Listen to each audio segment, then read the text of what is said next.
Pakistani mission का अक़वाम मुत्तहिदा का दौरा। सेक्रेटरी ख़ारजा साइरस क़ाज़ी ने प्रेस ब्रीफिंग में कहा, आज दिन भर की बहुत सारी मसरूफियात रहीं। वज़ीर आज़म की ईरानी सदर के साथ अच्छे माहौल में मुलाकात हुई।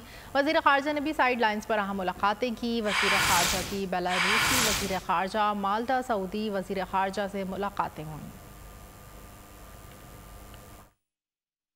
ये है कि पाकिस्तान का मौक़िफ़ आप पेश करें and UN general assembly unique है कि वो हर साल ये वो मौका होता है कि जहाँ it's like the whole international family is present under one roof. It is very very imperative that आप इधर आइए, अपना मौक़िफ़ दीजिए, दूसरों का सुनिए, मुलाकात कीजिए। कोशिश यही है कि जो हमारी जिसको कहते हैं कि ट्रेडिशनल ब्रदरहुड है, अब उसकी बुनियाद पे इस रिलेशनशिप को मज़ीद उठाया जाए।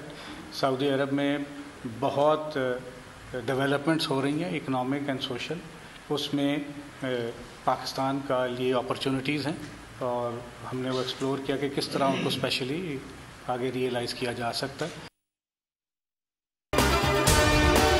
अगर आपको ये वीडियो पसंद आई है तो हमारे चैनल को सब्सक्राइब कीजिए और बेल आइकन पर क्लिक कीजिए। सब्सक्राइब करें और बेल दबाएं ताकि कोई खबर रह न जाए।